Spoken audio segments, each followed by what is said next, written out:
Welcome to Speak for Yourself. I'm Jason Whitlock. LeBron James made a complete, utter fool of himself last night with his new HBO TV show, The Shop. A year ago, while guest hosting The Herd, I upset LeBron fans by analogizing the basketball star to Donald Trump. I explained how athletic privilege works just the same as wealth privilege. There's not a great deal of difference between LeBron James and Donald Trump when it comes to being an elite person and a privileged person. Last night, during the debut of The Shop, LeBron proved me prophetic with a profane, primitive, and privileged look inside his fantasy shop, which is best described as the black billionaire barbershop. LeBron's shop is what Donald Trump must imagine a black barbershop is like. Everyone is cursing and dropping the N-word, and there's a token white liberal soaking it all in, feeling like the coolest person in the room because black people are comfortable being ignorant in front of him. Twitter absolutely loves seeing LeBron this ratchet and ghetto. But I can't just blame Twitter. Timothy Bella of the Washington Post wrote a fawning review of LeBron, Maverick Carter, Jon Stewart and company, channeling their inner Donald Trump. Here's what Twitter, the Washington Post, and even LeBron James all missed. The Shop is fake news. My dad owned a barbershop in an all-black community in Indianapolis. It was called the Knot Hole. When my dad went into the bar business, he took us to Leon's barbershop in the all-black community right down the street from his bar. When I moved to Kansas City, I got my hair cut weekly at the Artisan Barbershop in an all-black neighborhood. When I moved here to Los Angeles, I used to get my hair cut at an all-black shop called Legends. In all my years of frequenting black barbershops, I've never seen black men sipping goblets of red wine. Lord is my witness, they were holding goblets filled with Cabernet. But that wasn't even the worst thing. I've never seen a token white dude, especially one who didn't grow up in the neighborhood, dominating and driving the conversation inside a black barbershop. Jon Stewart from The Old Daily Show was the star of this show. Was Trevor Noah unavailable? Arsenio? What black barbershop has no disagreement? LeBron retold his Brentwood spray paint story, and no one offered a hint of cynicism. Hey, man, how come you ain't moved? That's what would have happened in my barbershop. Look, I'm as verbally raw as they come, depending on the setting. But I've never experienced that level of profanity and ignorance inside a barbershop. There's always an old head who shuts it all down. 75 times someone cursed. 11 times someone dropped the N-word. Well, what barbershop is this? LeBron's shop was a collection of elite black millionaires who are so far removed from reality that they think the black barbershop is a minstrel show with a white choreographer. In the middle of this minstrel show, Jon Stewart had the audacity to compare LeBron James to Muhammad Ali. Are you kidding me? Ali stood on religious principle. LeBron James is standing on Twitter. I had very high aspirations for LeBron James, but he has been completely turned out by fame and pop culture. He's 34 years old and allegedly wants to be a social activist, an educator, and a role model. This is how you portray yourself? You start a TV show and you instantly become Black Trump? LeBron, you're lost, you're confused, you're hypocritical, you're fired. All right, joining me now in my own barbershop, Jason McIntyre from The Big Lead, TJ Houshmandzadeh, former NFL Pro Bowler, Dante Jones, former LeBron teammate, former NBA champion. Dante, I want to start with you. I've just shredded LeBron. I know you're friends with LeBron. I want to give you an opportunity to say whatever you want in response. I want this conversation to be good and healthy. What I saw last night blew my mind, and the reason why I'm hot about it is because my expectations for LeBron are just higher than this. Okay, there's a lot of parts to dissect here, but one part I want to start you on is the barbershop is not the same universally. The black man's barbershop is different, and we all go to a barbershop indicative of our social consciousness, of our relationships. of different things according to the person that we are. So I even checked in with my barbers this morning. I go to 2 barbershops on 2 different coasts, one in Inglewood, New Jersey, and one in Inglewood, California. Chuck Taylor in Inglewood, California, and Gentleman's Quarterly in Inglewood, New Jersey. And both were saying the same thing I was. They were refreshed by it because this is the barbershop today. The barbershop. Goblets of wine. The barbershop today. Goblets of wine with a white liberal in there driving the conversation. The barbershop today is a group of gentlemen who is the black man's country club. You may have a drink. The conversation, the tone of a conversation, the words used are according to who's in the room. If a woman's in the room, a child's in the room. There was a woman in the room and there was a white man in the room. Let me finish. If a woman's in the room, oh, excuse me, ma'am. The woman might say, you know what? You got it. This is how I talk too. So you cater that conversation according to who's in the room. It was a bunch of men, and it was Candace Parker, who was refreshing because of her perspective. It was dope as well. But they were having a genuine conversation. Cursing was there, but I'm desensitized to cursing because that's what goes on in a barbershop. I thought it was indicative of what the barbershops I go to. The ones I grew up in, they were like yours. But the ones that I choose to go to now are more of that social scene where men do have a drink at night.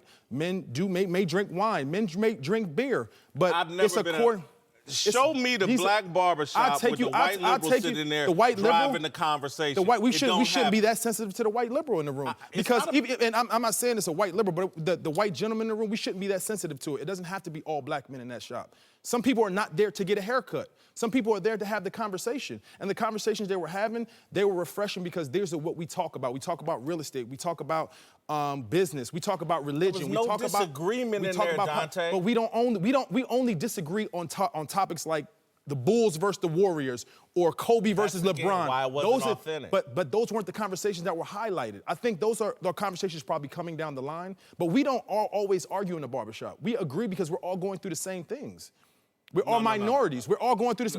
We agree on topics of sports, but we universally mostly agree. And I even checked in. I asked questions about this because I thought I was tripping. I got it. But Dante, I'm just going to say this. I've been black 51 years. I've been back 37 years. I get it. We do disagree on things. But particularly when we're talking amongst ourselves. We may get on Twitter and there may be groupthink. We may get on TV and there may be groupthink. But amongst us, there is disagreement, and that was inauthentic. I want to move on. I'm going to circle back to you. Someone else. So for me, watching this, obviously, I haven't been in a barbershop, as you guys can tell. So my whole life, I've never been in a barbershop to get my hair cut. I just recently started taking my son. What I will say from watching this was the reason there was no disagreement, there was no conversation, there was no topic for them to disagree on. Facts. Number one. Number two, when you were going to the barbershop, it was a different day and age. So the conversations are going to be different because it's a different day and age. It's a social media era now. So the conversations are going to be more global. They're going to be different. Social injustice. Saying the N-word, that's how we talk. Like, honestly, that's how we talk. So I wasn't turned off by it because I talk the same way, whether it's right or wrong in other people's eyes. I'm going to let you finish, but there's a lot of things that I do and you do that aren't meant for public consumption. A lot of things. But if you want real, if you want it to be a real show, then I should whip out my laptop and hop on Pornhub because that's what men do as well. I don't. I ain't never been on it. Again, but men do. And a lot of people do. And so there's a lot of things that people do that we just don't do out in public. And again, if we're going to be, we got the basketball player who's been lighting up Trump. And, you know, he's not acting presidential, blah, blah. And then you come out and do this? I find it very hypocritical. What was hypocritical? What did he do that really turned you off aside from the goblets of wine in the end? Like, I thought it was perfectly On the goblets, can I ask, what would have been a better drink of choice? Would it have been cool and real if they had Viscount 40s? That's what they drink. If they had been in 40s, would it have been better with water? That would have been stereotypical. Jason, you've also never been in a black barbershop. I have been in black barbershops. I have. My brother goes to a black barbershop. Of wine? I've never had, but this is a TV show, Whitlock. I'm telling you, this is a television show. This is an entertainment show. Now, let me add this. You keep looking for this debate to push back on LeBron. This was a conversation. He didn't want that. Now, Michael Bennett offered a little bit, right? He came back at Draymond Green a little bit on the N-word. Oh, Draymond Green came back at him, but yeah. Michael Bennett did not want to say the N-word, and there was a little pushback. But again, I don't think LeBron was trying to make this a debate show. And as Dante said, hey, if it's a Kobe versus LeBron discussion, that's a barbershop debate. But this was just a freewheeling discussion. And I will say this: eventually, though, don't you think, as this goes on, there's going to be quite There a will few be. There was a disagreement on This- the Cats. Somebody got there was- corrected on the Cats on the Cats topic and the Hamilton topic of Broadway plays. And let me Somebody just got quickly corrected. It get was to a Jon disagreement. Stewart, because you keep ripping Jon Stewart being in there. And I spoke to someone who's going to be on the barbershop show, LeBron show this season, and he said, listen, everybody's welcome in the barbershop. And when LeBron's putting together his crew, a bunch of guys who've never hosted a TV show before, Whitlock, you're telling me Jon Stewart, an all-time great TV host in the 2000s, isn't a good choice to go in there just to move the conversation? What's wrong with that? No, because if you presenting it like we having this authentic black conversation and somehow there's an overseer there who's driving the entire conversation, no, I'm not with it. So if you're asked to go, would you go? Yeah, because one, there would be some disagreement because people wouldn't just let ignorant stuff fall out of their mouth or things that, look, they sat on there and acted like Muhammad Ali sat in prison and he did not. He did not. There was all kinds of, they sat in there and Candace Parker throws out, oh, LeBron, I'm glad that you're telling your daughter she can achieve anything because that's not what young girls are told. And I'm like, what world are you living in? We live in a society where black women are raising kids on their own, and it's been statistically proven they've done a far better job with their daughters than black boys. It's statistically, they out-achieve black boys by an amazing gap. And we're sitting on there acting like the real problem is with black girls and they're not being pushed.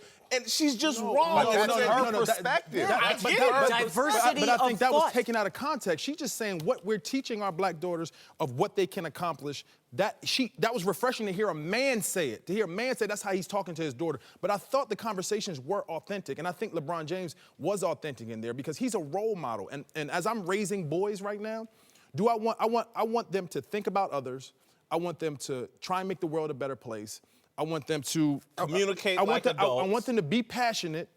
I want them to communicate in the best way Like possible. adults. I want them to have a moral compass, and I also want them to dominate in basketball. You know what I'm saying? That's lastly, but I want them to be all the things that LeBron James is because he's the gold standard for a role model right now. And not one person, when this Snoop Dogg, who's a rapper, and that's what he is, a rapper, talented rapper, said on this, man, we're treated every place in the globe better than we are here in America. I nearly fell out. That is such a ridiculous statement. That's his perspective. That's his BS that needed some Twitter off because it's just not true. But I have to take it in context because he's rocked stages on a world basis before. When he goes out of the country and does a concert, it's 75, 80,000. Do you know? He does a concert here, it's not 75 or 80,000. That's what he means by that. That doesn't mean that everything is better, that we're treated better. When every he goes place on and the performs, he feels like he's treated better out the country than here. I got it. But just remember, everybody in that room was pretty much a millionaire for the most part. All of these people, including Snoop Dogg, have access to get on a plane and go to one of these countries where we're getting treated better at than to deal with what we're dealing with over here. And so, look, any barbershop I've been in, there would be somebody that would throw some common sense at a lot of this ignorance that was just said. To sit there with a group of millionaires and pretend like, oh my God, every place in America, every place in the globe is better than America for us, when they can all pick up and go there, wherever this better treatment every place is better. They just say they get treated better. Do you, Whitlock, in the modern barbershop, which has now gone, mainstream, Nick Saban of Alabama has a barbershop show. Would you not White say... people get their hair cut. Exactly. Would you not say the barbershop and what we saw last night could be the modern barbershop? Not the same one that your dad had 30 years ago? It is the modern barbershop. A lot of agreement. I didn't stop getting my hair cut when I was a kid. Since I've gone this bald route the last couple of years, I cut my own hair. I've been going to barbershops for 49 years, not the last 2. And all these people that are pretending like, these are all private plane people that were on that show. These are all people that have barbers that are their own personal barbers and come to their homes. They ain't been in barbershops like I have been. They're pretending, and that's why the show rang inauthentic. That's why they're sitting around with wine glasses and everybody's cussing and Jon Stewart's driving the conversation and people are just saying ridiculous things because it's not even a real conversation. Because in a real conversation, things happen like what are happening right here. This conversation's far more authentic than anything they did. There's disagreement, there's pushback here, there's people with different perspectives. Last night, there was a bunch of people throwing out little silly, PC thoughts intended for Twitter, and they needed a big can of Twitter off so somebody would deal with reality. You can't, Listen. To sit here and pretend, and I've traveled a few places, to sit here, it's, so much better in all these other countries than here in America. It's a lie intended for Twitter approval. To sit here. But the only person that said that was Snoop because And he's everybody agreed. Because And he's not an entertainer. And that's the only person Not that had one that athlete perspective. said they get treated better out the country. Snoop ain't going nowhere. Not Snoop one ain't left L.A. But what I'm saying is, Terrible here, but he ain't left L.A. when he does a show, it's 75, 80,000. That's what he's saying. They packed the arena for him. Go pack up and live there. Not one let's athlete. see. Odell Beckham didn't say it. LeBron didn't say it. Michael Bennett, Drake, none of them said it's better out the country. That was Snoop's viewpoint from when he performed the show. Me personally, again, I've never been in a barbershop. I thought it was great. I really did. I thought it was a good show. And I'm giving you a person that's in the barbershop, takes his boys to the barbershop on a regular basis, goes to barbershops in basically every NBA city. You take your children, and there's that kind of profanity, and that. And that when I'm saying, when the kids come in, the level of speech is different. When they leave, and when it's just the guys, and you may go after 7 for that. When you go, I may just stop in the barbershop just to see just what's going on, what the topics are. That's how we speak to each other. And I don't raise my children to be sensitive to every word. They know what words are wrong. They know what words are right. And when they hear it, it's not like an alarm. Oh my God, that's a bad word. It may happen, but you just can't say it. And those are the things that go on in our barbershop right now. It is not that far off from the typical barbershop. You may have your choice of drink that you have. If they chose wine, they chose wine. But did you want a stereotypical drink of a 40 or a beer or like what did you want? There's not a lot of drinking going on at the barbershop. In your barbershop, though. In most barbershops. And so I'm gonna just tell you what my number one thought. I promise to God, this is what happened when I watched this show. The number one takeaway I had was like, oh my God. Kobe Bryant has so much more class, character, so much more self-awareness than LeBron James. Kobe Bryant would never put himself out there like this. Now, he may go on that show and shock me and go in there and get right in there with him, but I was just blown. I was like, this is LeBron They grew up completely James? different. I get it. They grew up completely different. Lastly, what I found refreshing was you got a perspective from an athlete from the horse's mouth. You got a full conversation What was from it. riveting? Let me finish. However the athlete felt, you got the whole conversation. You didn't allow people to break it up and make it something that's not. You get to see an authentic piece of work from the athlete so that you can go back to it and see exactly how they feel. And I think that's what they were going for. Football is about to make its long-anticipated return to living rooms all across America. That means bragging rights and huge cash prizes are up for grabs at DraftKings.com, the leader in one-week fantasy sports. With one-week fantasy at DraftKings, you choose when to play. Draft a new team every week with no season-long commitment. At DraftKings, you are the GM. Just choose your players and stay under the salary cap and see how your team stacks up against the competition. No matter what your skill level is, there's a contest waiting for you at DraftKings. So if you've been thinking about trying one-week fantasy football, now is the time to play, because nothing makes football Sundays more exciting than when you have a DraftKings lineup on the line. To celebrate Week 1, DraftKings is hosting a free team pick'em promo. Download the app or go to DraftKings.com now and use the code SFYS. All you have to do is pick at least half of the winning teams correctly, and you'll win a share of $1 million. That's code SFYS, only at DraftKings. The game inside the game. Eligibility restrictions apply. See DraftKings.com/pick'em for details. All right, welcome back. TJ Houshmandzadeh is back. We're joined now by a couple of Super Bowl champs, James Harrison and Mark Schlereth. Let's move to Odell Beckham Jr., who is one of the featured guests on last night's debut episode of LeBron James' talk show, The Shop. Odell just landed a record-setting new contract with the Giants, but still had some complaints about being one of the most recognizable athletes on the planet. To me, I be feeling like, I tell people this all the time, I really feel like a zoo animal. Like, that's where life's gone for me. You know, we used to take your kids to the zoo, and we used to be like, you know, I want to see the lions, or let's go see the lions. And you go out there, and the lions are laid out. You know what I mean? It's like, why aren't they doing lion stuff? You know what I mean? Like, I got people who call, Odell, dance. Like I'm a show monkey or something. Like I'm a puppet. You know what I mean? Yeah. And it's like, to me, that doesn't feel good. But it's like, damn, that's where life became. But can you ever really detach from that? All right, The Shop is streaming now on HBO Go and HBO Now. Listen, people, when I go to someone's home for dinner, people get very upset if I don't get a second helping because I look like somebody that enjoys eating. I put myself out there like I enjoy eating. So people try to stuff food down my, no, I'm good. No, you gotta have a second helping, because that's how I put myself out there. This man is dancing on the field, in the locker room, in My Feelings, the Drake song. He popularized the dance, blah, blah. He's put himself out there in a way that's how people respond to him. I can't blame people that want to see me eat. I put myself out there like I like to eat. What's he complaining about? When listen, the way it is now, obviously with the social media, you're building a brand. You've built a brand. You've got 11.4 million Instagram followers. You've got the hair. You go out and do and God bless him because he's phenomenal. He goes out and does a whole show, pregame show in the end zone, catching it with one hand and doing all these things. I mean, he's putting on a show. He's an entertainer. So I always sit there and say, man, you can't complain when you've done all those things and the white hot spotlight shines down on you and shows some of the skeletons in your closet, like, that's on you. Like, you've earned that. You've earned those stripes. That's part of it. I understand that you don't like it, but guess what? Like, there's different ways to go about it. Like, you could go in, take him and Julio Jones in a mall, put him in a hat and sunglasses. A lot of people would not recognize Julio Jones because he's lived this quiet life. He's been behind the scenes. He ain't got blonde hair. Everybody knows that guy. I mean, that's just the way it is. Well, I gotta kind of disagree. I think what he's saying is that it's times where he wants to have his own time. You know, he has the social media. He goes on Twitter, he goes on Snapchat, he goes on Instagram, and those are the times that he wants to share and show the fans what they want to see and entertain them and do whatever it is that he does.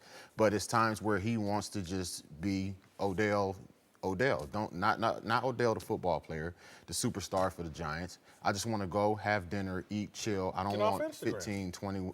Get off Twitter. Well, that's part of what he has to do. You don't work 24/7. He don't work 24/7. He doesn't have to do it. He likes to do it. I get it, and this is what comes along with it. But it's still times where you want to have time to yourself. Before TJ goes, James, if I feed you one plate and I give you another plate, right? Yeah. And I just continue to try and feed you, at some point you got to stop eating, right? I would agree. That's what he's saying. At some point, this has to stop. I want to have a little time to myself. James, this is the reality. Now, this is a serious but funny statement. Mm-hmm. It's a serious, but there's a little humor into it. The way you carried yourself on the football field and the way you played on the football field, I'm being totally serious, it makes you a little bit intimidating. Even me dealing with you right now, there's only so far I'm gonna go because I've watched you present yourself on the football field, and I really don't want to deal with that James Harrison. So there's only so far I'm gonna go. You did that, not me. You made me react to you that way, so there's only so far I'm gonna go. Okay, now listen, I'm nowhere near the level that Odell is right now as far as the popularity, but I still get people that come up to me and they want autographs or they want pictures. Like I said, it's not to his level, but it's still points and times where I'm like, phew, I really don't want to do this. You know, I'm with my kids eating. He's like, Dad, someone's coming over. They look like they got a camera in their hand. I'm like, listen, okay, I'm gonna do this. I'm gonna take care of this right now. And then you take that one picture or that one autograph, and now all of a sudden it's 10, 15, 20 more people. And you're trying to eat, and the first thing they're gonna say is, I don't mean to bother you, but the life you chose. Well, I chose to play football. I still get it to this day. I still get it to this day. And for me, I don't mind it at all. I'll tell a quick story, right? So when I get drafted to the Bengals, we go to the Tri-County Mall. And a year before me, Peter Warrick was the 4th pick of the draft. Peter Warrick, the best college player I ever seen. We're in the Tri-County Mall. It's me, Peter Warrick, Chad Johnson, bunch of receivers. Pete, we cannot walk through the mall. Everybody's asking Dub for an autograph, for a picture. And me and Chad like, we play? You know what I mean? Like, they didn't know us. They didn't care about us. And so from that point forward, I put it in my head that if I ever was in that situation, I don't mind taking a picture.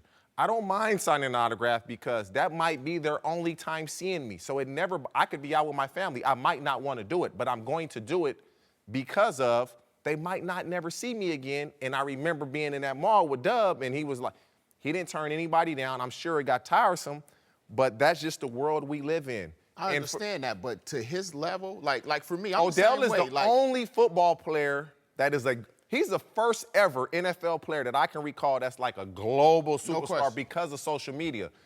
It's always gonna happen. I'm sure he gets tired of it. At some point in time, I'm sure he gets tired of it, but it's impossible. I tell my kids, they're like, impossible. Dad, can you not? I said, listen, at some point in time, they're not gonna care who I am. I said, I'm gonna take it while it's coming. I said, if I really do get to a point where it's maybe 3 times, I was like, you know what? I'm here to watch my kids play ball. I said, I'll try and do something for you afterwards, but I'm here to do the same thing you're doing, watch your kids play. That's the only times I really have turned down people. Other than that, you know, it's cool. But for him, like you said, it's a global level. You know, at some point in time, you know, it's like, hey, I just want to go out and have a meal. You look at it this way, do you think, and we all played, would you prefer to be hounded or not recognized at all? Tell you what, when I first started, honestly, on everything I love, I prefer not to be recognized. But I'm gonna be honest though. No, listen, what he said to you, I'm gonna give you an I example. played against you. What he said to you, everybody in the league think the same way. Like, bruh, don't push James Harrison. Hey, straight up. There's I plenty played of people against you. who have And decided not to come up and ask you for your autograph or your picture with you No, because they're scared to be honest with you, I'm gonna tell you something. Once I started doing the social media thing, I got more people coming up to me. But here's a story. I'm in a restaurant with my mom. This is like 2007. It's right after I just had my first year of starting. I made the Pro Bowl, all that stuff, right? So we're sitting in the restaurant, and I wasn't used to people staring at me, looking at me. And it's a guy, he's sitting over there, he's staring, he's looking at me. And I'm sitting there eating with my mom, I look at my mom, I say, this dude is staring at me. She's like, okay. I'm like, well, you know, I'm like, why is this mother staring at me? Like, do he have a problem? You got a problem with me? She's like, boy, stop, calm down. He don't recognize who you are. I had to realize that people were starting to recognize me, and I had to change the way I dealt with people, because any other time, it's like, why are you staring at me? You got a problem with me? That's right. You know? We're good, right? Yeah, we're good. All right, good. All right, welcome back. James Harrison, TJ Houshmandzadeh, and Mark Schlereth are back. Let's move to the NFL, where reportedly Aaron Rodgers and the Green Bay Packers have finally come to terms on a new deal, agreeing to a 4-year, $134 million contract extension that will once again make Rodgers the highest paid player in the NFL, and reportedly includes more than $100 million in guarantees.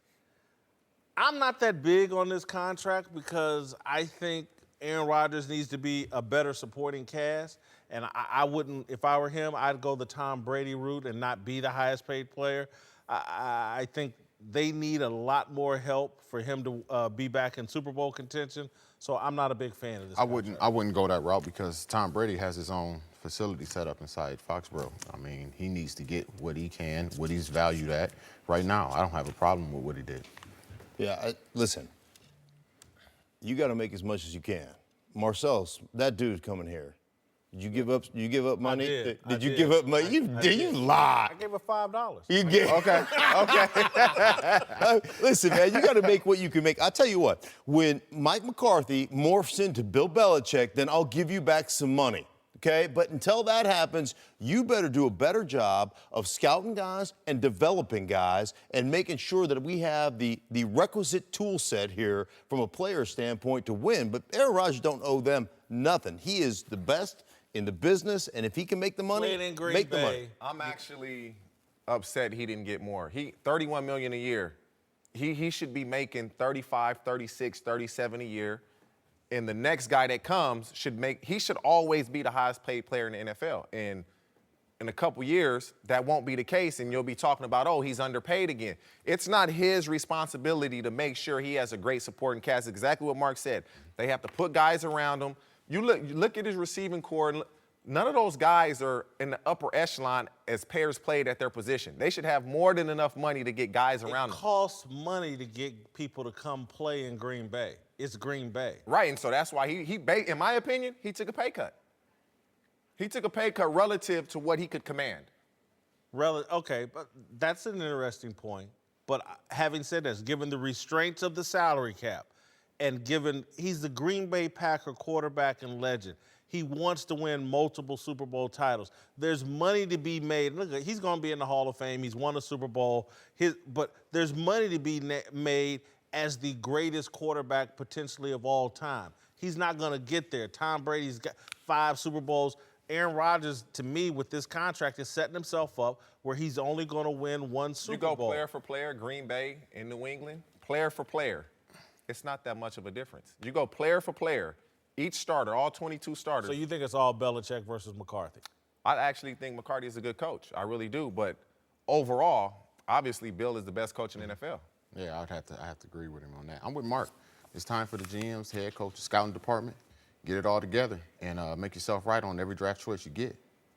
All right, to San Francisco, where Richard Sherman is looking to bounce back from a torn Achilles, but is facing some doubters after a video of him getting smoked in practice by receiver Marquise Goodwin went viral. Now Goodwin has gone out of his way to praise Sherman, saying, quote, "Even though you didn't ask me about it, I want to put it out there. The man is a gamer. Man, get off his back, because there's proof in the pudding. He's proved he's worthy of being a top player in this league. To get beat at practice, it don't mean nothing. It's iron sharpening iron."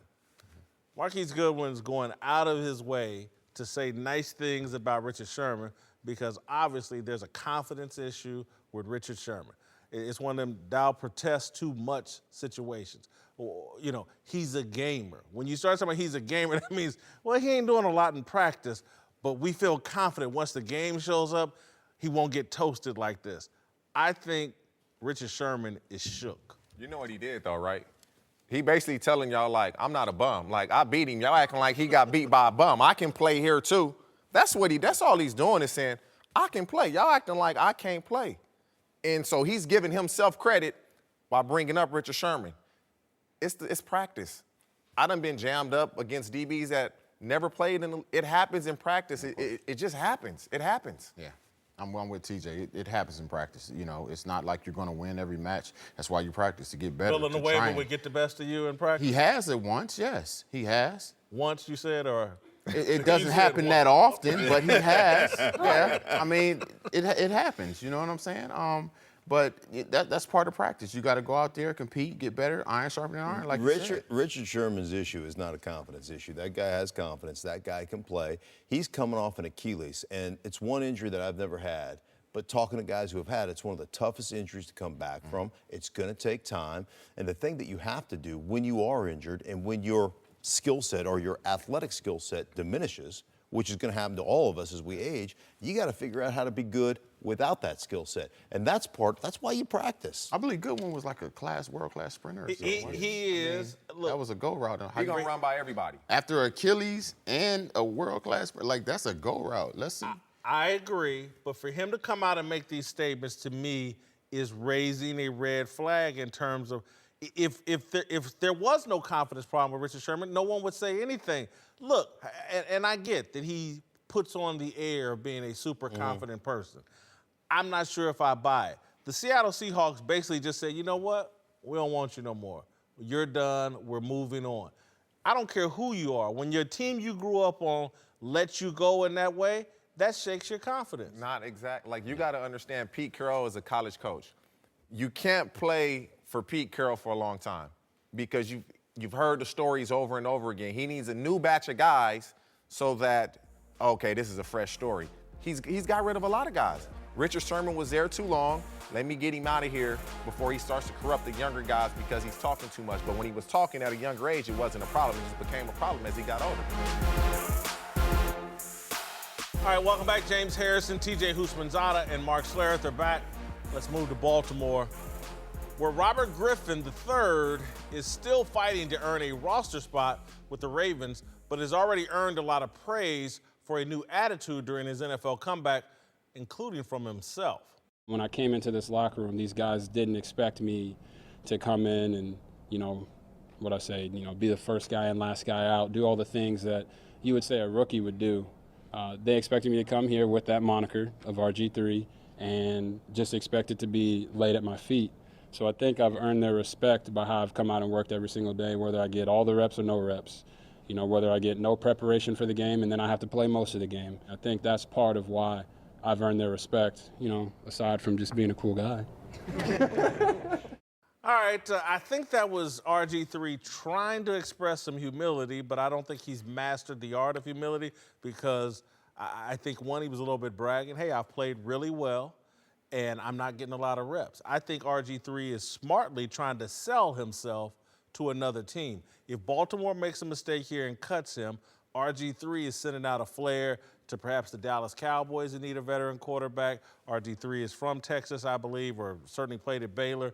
I think I hear those comments as RG3 selling himself.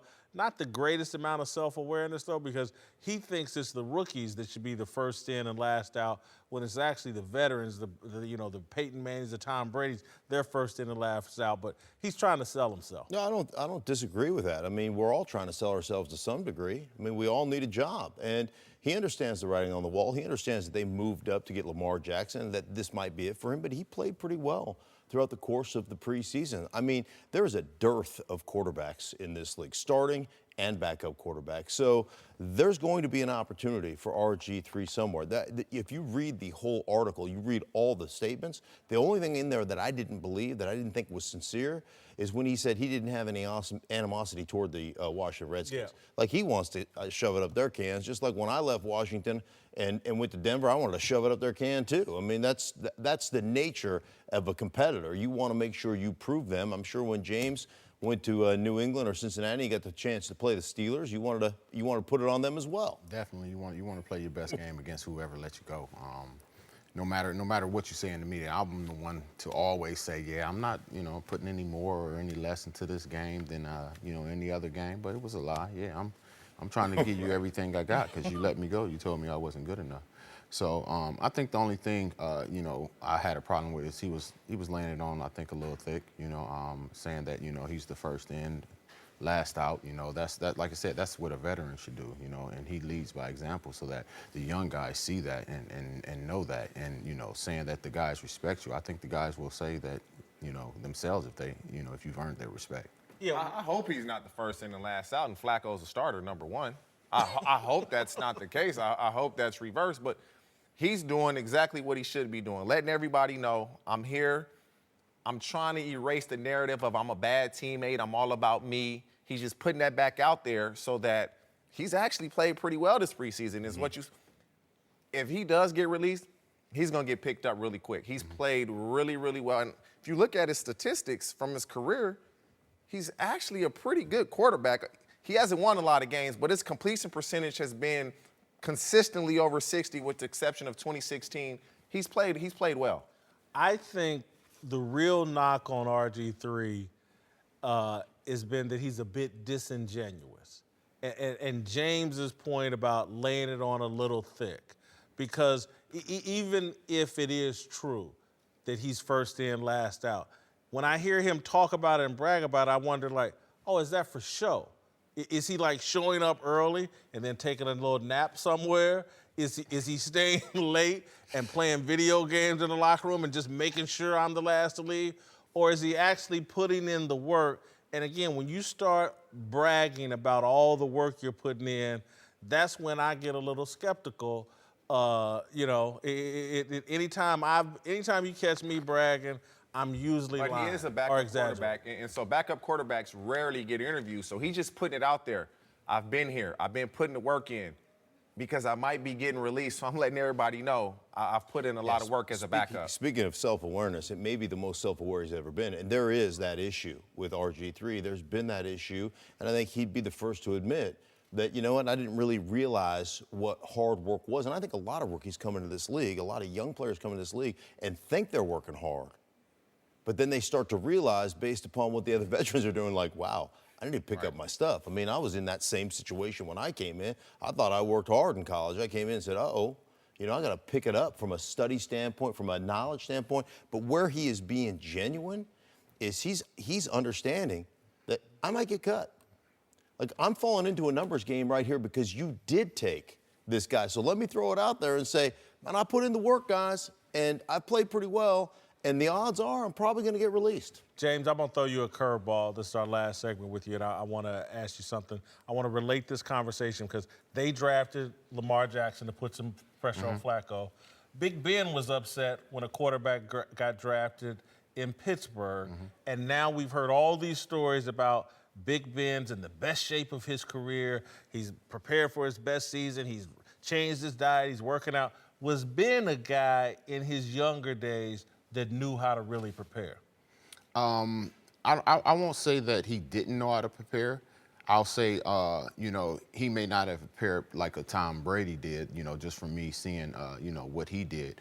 But, he did the things necessary to come in. This year, like you said, he's in better shape. I believe he's got a trainer or a dietitian this year, and he's come in one of the best shapes, especially, beginning of the season that, we've seen. So, I think drafting that quarterback may have, gave him a little push, a little nudge towards, trying to do everything that he needs to do to be in shape to play the game for what, like he said, I see myself playing another 3 to 5 years, where before, he had situations where, he was like, I'm gonna take it year by year. They drafted Mason Rudolph. You said, did he prepare like Tom Brady? Did he prepare at your level, the kind of level, the way you prepared yourself? He prepared. I think he prepared mentally more than I did. I was more of a physical preparation person. To be honest with you, my film study was exactly what we did at practice, because I didn't want to get stuck into jumping onto tendencies. I don't like seeing, okay, well, if I see this play right here, I'm gonna jump it and be dead wrong, and now it done struck up the band and they done went for 6. Gotcha. All right, tune in next Tuesday as my new co-host, Marcellus Wiley, makes a special guest appearance on Speak for Yourself. We'll dive into his background and discover what makes him that dude. Wiley will join the show full-time on Monday, September 10th, when SFY moves to its new time, 3 p.m. Eastern. All right, welcome back. Dante Jones is here for Last Call. Let's move to the NBA, which has decided to remove restrictions on shoe colors, so players will be now allowed to wear any color shoe they want at any time. Oh, this is so exciting. This is so thrilling. The kids all get lollipops. This is awesome. This is why the NBA is so great. Is this a big deal? You excited about different shoe colors, Dante?